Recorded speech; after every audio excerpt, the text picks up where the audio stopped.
안녕하세요. 백두산 금융연구소의 백두산입니다. 10월 19일 수요일 아침 9시 14분입니다. 어젯밤 미국 증시는 일단 계속 반등을 시도하고 있습니다. 그리고 반등을 했죠. 반등 진행 중입니다.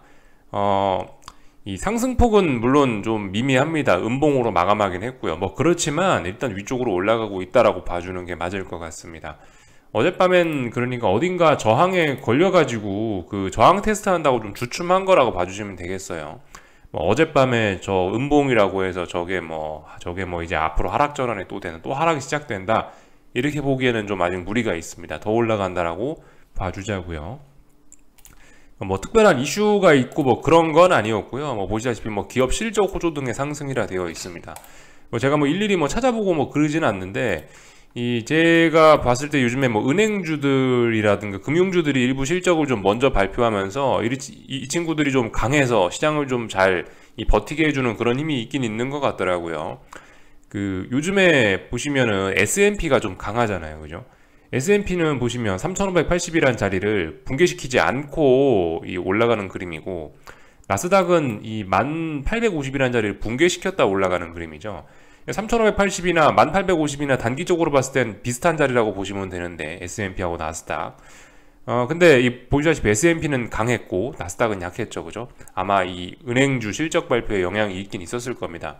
요즘에 뭐 금리가 하도 올라가니까 은행들이 이자 장사가 좀 잘 되는지 하여튼 뭐 금융주들의 실적 이런 것들이 괜찮아서 시장을 뭐 방어하고 있는 그런 측면도 있긴 있는 것 같습니다. 그렇지만 중요한 건 은행주의 실적이 아니죠. 중요한 거는 어제 밤에도 말씀을 드렸다시피 2주쯤 뒤에 있는 IT 빅테크 기업들의 실적이 가장 중요합니다. 지금 이 시장을 주도주는, 그러니까 지금 시장의 주도주는 누가 뭐래도 일단 IT 빅테크입니다. 뭐 반도체고 뭐 애플이고 뭐 이런 회사들이 있죠. 그런 회사들이 아직까지 주도주기 때문에 주도주들의 실적이 가장 중요하다 이렇게 보시면 되겠습니다.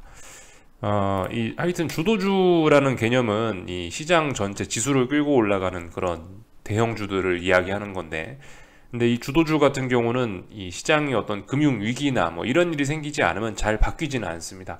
한번 주도주로 정해지면 그 시장이 꺾일 때까지, 완전히 꺾여서 박살날 때까지는 계속 그게 주도주로 계속 가는 경향이 있죠.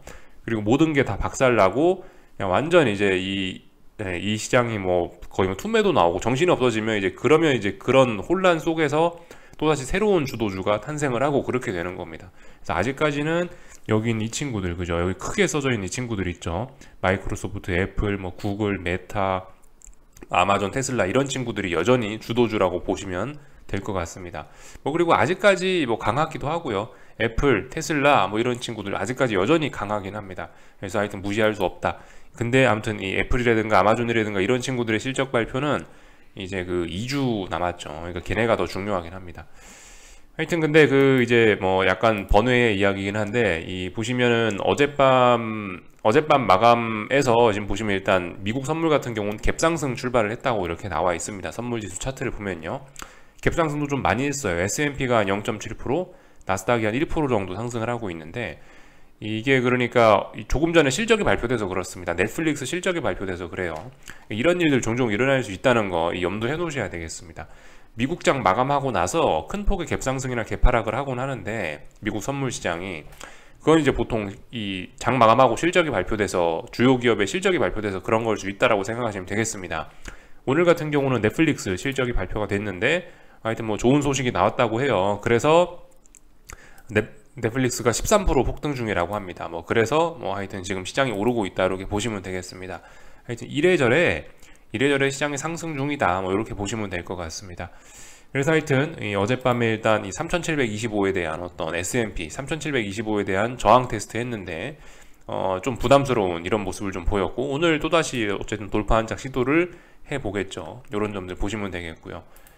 그 나스닥 같은 경우는 11,250 오늘 또 돌파 한작 시도를 또 해보겠죠. 일단 위쪽으로 올라간다라고 봐주고 올라가고 있으니까 저항 테스트 하고 있는 거고, 저항을 돌파 안착할지 말지 보면 되는 거고요. 하여튼 근데 말씀드렸다시피 지금 이 당장 눈앞에 그 라인이 중요한 게 아니고, 탄력적으로 오르고 싶으면 11,650 그리고 3,800을 돌파 안착해야 뭐 그래야 좀 탄력적으로 오를 수 있다 이렇게 볼 수가 있겠습니다. 뭐 그 전까지는 뭐 일단 그 전까지는 이게 아직까지 알 수가 없는 거죠. 올라가고 있긴 올라가고 있지만 이게 박스권이 될지 아니면 뭐 위쪽으로 더 탄력적으로 올라갈지 그건 알 수 없는 거죠.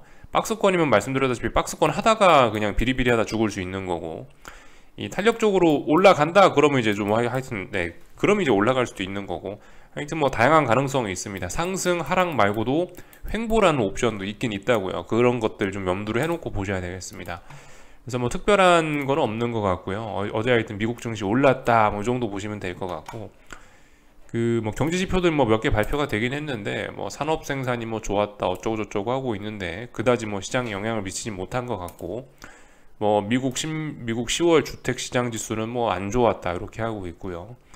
하여튼 뭐 지표들이 좀 오락가락합니다. 뭐 독일의 무슨 경제 지표는 뭐 마이너스를 지속하고 있다 이런 것들도 나오고 있고, 뭐 일본 같은 경우는 CPI가 뭐 예상치에 부합했다 이런 것들도 있고, 중국 같은 경우는 GDP 발표 연기하고 있다, 지표 부진이냐 당대회 집중이냐 뭐 헷갈리고 있다, 그죠? 뭐 하여튼 이런 식으로 뉴스가 나오고 있습니다. 이 계속해서 여러 가지 경제 지표들은 나오고 있지만 그다지 시장에 크게 영향을 미칠 만한 건 없다. 오늘 밤에 이제 영국하고 유로존의 물가 지표가 발표되는 거 정도가 그래도 좀 영향을 미칠 수 있는 어떤 요인일 수 있을 것 같습니다. 뭐 그거 정도 좀 보시면 될 것 같고요. 말씀드렸다시피 특별히 뭐 지금까지는 어떤 이슈가 없습니다. 일단 뭐 여기 정도까지 봤고요. 어제 참 미국에서 전략비축류 방출 검토를 한다라고 했나 봅니다. 그래서 유가 급락했다라고 하네요, 그죠? 하락 추세인 거는 일단 분명해 보입니다. 유가가요. 그래서 아래쪽으로 빠지고 있다. 뭐 이 정도 보시면 될 것 같고, 이 뭐 개인적으로 몇 개 좀 더 보여드리고 싶은 기사가 있다. 뭐 요거 정도. 크레딧 스위스가 일부 사업 매각하려고 하고 있다. 매각 사업 검토하고 있다고 합니다. 크레딧 스위스가 어떻게 진행되는지 이런 일들은 좀 잘 지켜보긴 해야 될 것 같아요. 뭐 저도 자세한 내용은 알 수 없으니까 요거 기사 이런 일이 진행되고 있다고 합니다. 위기를 타개하기 위해서 일부 사업을 매각한다. 뭐 늘 있는 일이죠. 잘 될지 일단 뭐 지켜보면 될 것 같고요. 영국 중앙은행은 이제 다시 그래 11월부터 해서 QT를 시행한다라고 합니다. 하여튼 영국 중앙은행도 굉장히 대단해요. 이제 보면요. 이번에 대응 잘 하긴 잘 했어요. 이번에 무슨 위기가 났는데, 그러니까 영국 정부에서 총리가 어떤 정책적인 실수를 했는데 그 실수를 중앙은행이 잘 어떻게 처리를 했죠. 그래서 어쨌든 다시 QT를 시행하겠다라고 하고 있습니다. 이 영국 이슈와 관련해서 이렇게 생각하셔야 될 것 같은데, 감세안은 일단 거의 철회가 됐으니까 뭐 일단은 뭐 영국 이슈는 일단 표면적으로 해결됐다 이렇게 보면 될 것 같아요. 뭐 완전히 해결되진 않았죠, 그죠? 이게 그러니까 이 감세안 이야기를 꺼내기 전에 숫자로 완전 돌아간 건 아니잖아요. 영국 금리도 여전히 높고 파운드화도 여전히 그런 상태고, 그러니까 어쨌든 뭐 일단은 그 문제 자체는 그 이슈 자체는 해결이 됐는데, 그럼에도 불구하고 이 이슈 자체는 해결됐지만 여전히 금리라든가 뭐 파운드화가 좀 문제가 있어서 뭐 어쨌든 여전히 영국 같은 경우는 좀 부실부실 좀 약간 좀 위태위태한 그런 상황이라고 좀 할 수가 있겠죠. 영국 같은 경우도 아무튼 그 이슈가 없어졌다 뿐이지 여전히 이제 미국의 긴축에 대한 영향을 받고 있기 때문에 뭐 영국 금리라든가 뭐 이런 거에 대한 문제는 계속해서 터질 수 있습니다. 다만 이제 감세안이라는 그 악재 하나가 해소가 된 것 뿐이죠, 그죠? 말씀드렸다시피 여기 아래 써놓은 거 인플레와 경기 침체 우려, 긴축 뭐 이런 걸로 인한 달러 강세 이런 건 일단 계속 지속이 되고 있으니까 그냥 일단 눈에 띄는 표면적인 악재 하나가 없어졌구나 정도로 받아들이시고, 여전히 뭐 어떤 뭐 영국의 어떤 뭐 금리라든가 이런 것들 보시면 됩니다. 이런 것들이 여전히 좀 고공행진하고 있어서 위험하다. 감세안 나오기 전에 이 자리잖아요. 여전히 한참 위에 올라와 있죠. 그러니까 아직까지 뭐 불안한 거예요. 여전히 그 아직 뭐 영국의 어떤 불안감 이런 거 완전 해소되진 않은 겁니다. 영국 감세안 이슈 악재 하나가 해소됐을 뿐이지만 영국이라는 나라의 어떤 신뢰도 이런 거에는 금이 크게 간 거죠. 그래서 아무튼 영국 계속 지켜볼 필요가 있긴 있다. 이 정도 이야기를 좀 드리고요.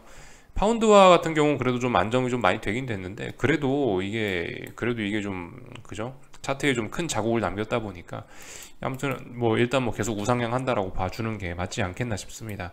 다만 이제 지금 증시가 이제 반등하는 뭐 시기에 와 있기 때문에 뭐 단기적으로 이렇게 좀 더 조정이 길어질 수도 있을 것 같기도 하고 뭐 그런 그림이죠. 하여튼 영국 이슈 좀 일단 말씀을 드려봤습니다.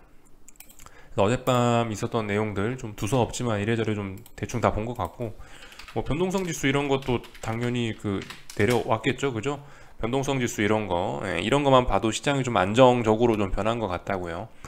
이 죽어야 될 때 죽고 있습니다. 그래서 아직까지 변동성 지수의 어떤 매수세 뭐 이런 걸 이야기할 수 없고 아래쪽으로 계속 내려오고 있으니까 최소한 빅스가 내려오고 있는 구간에서는 시장이 무슨 일이 나지는 잘 않을 겁니다. 그죠? 빅스가 올라가는 구간에서 시장이 무슨 위기가 나니까 시장이 좀 더 반등할 모양인갑다. 이렇게 일단 봐주시고 대응하시면 괜찮을 것 같습니다. 뭐 다른 거 특별한 거는 없는 거 같고 뭐 그냥 뭐 금리랑 달러 이런 거는 뭐 그냥 늘 그냥 늘 체크하셔야겠죠. 요즘 같은 상황에서는요. 정고점 정고점이 3.95인데 뭐 대충 뭐 4% 돌파 한작 시도를 하고 있다라고 그냥 그렇게 이야기해도 큰 무리는 없으니까 4%에 대한 테스트 레벨업은 이미 된 거고 레벨업 굳히기 들어가고 있는 겁니다 지금. 그래서 이런 부분 잘 보셔야 되겠습니다. 이제 너무나 차분해요. 보통 이런 라인 돌파 한작 하면 급등도 할 수 있는데 급등이 아니고 또다시 옆으로 짜불짜불 기면서 차분히 움직이고 있으니 또다시 힘을 모아서 한번 또 변동성을 터뜨리겠다는 것이겠죠. 위쪽으로 한번 크게 쏘아 올리겠다는 의지일 텐데 금리가 또 위쪽으로 크게 쏘아 올려지면 시장은 또다시 흔들흔들 할 겁니다. 아무튼 뭐 이런 점들 굳히기 들어가고 있다. 4% 굳히기에 들어가고 있다. 잘 보셔야 될 것 같고요.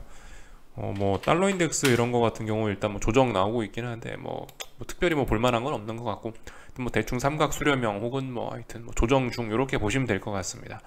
이런 와중에 뭐 시장은 짜불짜불 올라가고 있다 이렇게 보시면 되겠죠. 그러니까 어제 뭐 이렇게 현물지수상으로 음봉이 나왔는데 뭐 그렇다라고 해도 일단 위쪽으로 더 올라간다라고 봐주자고요. 뭐 예를 들어 2거래일 동안 못 넘어간다 그런 문제가 될 수 있죠. 이런 것들 보시면 됩니다. 여기 10월 초에 나왔던 이런 패턴들 보시면 돼요. 이렇게 몇 거래일 동안 우리한테 시간을 줍니다. 물론 뭐 이런 경우도 있죠. 이런 불가피한 경우도 있긴 있는데 보통 이런 경우보다는 이렇게 좀 우리한테 확인하고 진입할 수 있는 시간을 주니까요. 이 음봉 하나 나왔다고 막 거기다 대고 막 반응을 하고 그럴 필요는 없을 것 같고 일단 조금 더 지켜보자고요. 더 위쪽으로 올라간다 지켜보면 될 것 같습니다. 그래서 한국 증시 같은 경우는 오늘 좀 글쎄요 애매한 흐름을 좀 보일 예정이네요. 그죠? 일단 미국 증시는 어쨌든 상승 마감하긴 했고 또 그리고 그러니까 미국 증시 같은 경우 상승 마감했지만 좀 이제 장대 음봉이 나와서 좀 부담스러운 상황이고 근데 그 와중에 이제 넷플릭스 같은 건 실적이 좋게 나왔으니까 또 호재긴 호재죠. 넷플릭스의 어떤 그런 긍정적인 영향 또 그리고 어젯밤 일단 뭐 상승 마감했지만 장대 음봉이 나와버린 뭐 S&P나 나스닥 지수 하여튼 한국 증시 그 사이에서 지금 고민하고 있는데 마침 뭐 딱 고민할 자리이긴 해요. 말씀드렸다시피 이게 이 중요한 저항이죠. 294 코스피 선물 294 이거 어제 돌파 한착 하긴 했는데 좀 턱걸이로 돌파 한착 했으니까 시원하게 돌파 한착 할 것인가 오늘까지 고민해 보겠죠. 그래서 오늘 돌파 한착 여부 보시면 될 것 같고 이 코스닥 같은 경우도 1000이라는 자리를 넘어서야 그래도 좀 어딘가를 뭐 탄력적으로 넘어갈 수 있다 이런 건데 1000이 중요한 저항이죠. 그러니까 아직 1000에서 이 싸움을 하고 있는 거고요. 뭐 그리고 그 외 종목들도 좀 보시다시피 좀 분위기 혼란합니다. 그죠?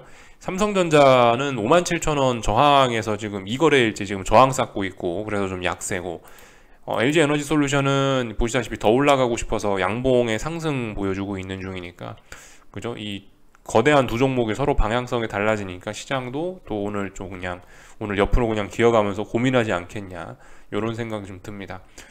하여튼 뭐 카카오가 여기 안 그래도 그 눈에 보여서 말씀드리는데 물론 이런 종목이 변동성이 크기 때문에 잘 잡으면은 단타 해먹기 좋은 종목일 수 있는데요. 근데 왜 역배열인데 왜 여기다 대고 상승 베팅을 하냐고요. 그죠? 안 하셨으면 좋겠습니다.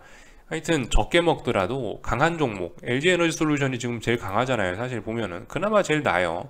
물론 얘도 3중고점형 다중고점형을 만들어낼 가능성이 있어서 깨림직하지는 않은 최소한 이 배열을 보시라고요. 이평선 배열들을 보시라고요. 이 역배열이잖아요. 삼성전자고 카카오고 뭐고. LG 에너지 솔루션은 그래도 꼬불꼬불 꼬여있죠. 예, 꼬불꼬불 꼬여있거나 아니면 뭐 정배열 될랑말랑하거나 그런 그림이니까 차라리 그죠? 여기는 하나 둘 세 개 종목 중에 제일 센 거 누군가요? 제일 센 거 얘죠. 제일 센 종목을 매매를 하셔야 됩니다. 매수를 할 거면 제일 센 종목을. 물론 지금 이제 어설프게 주식을 잘못 샀다가는 큰일 날 수 있으니까 안 하시는 게 좋은데 뭐 아마 뭐 손이 근질근질 하실 테니까 굳이 하시겠다면 강한 종목을 매수해라. 이런 종목 이런 말씀만 좀 드리고 싶습니다.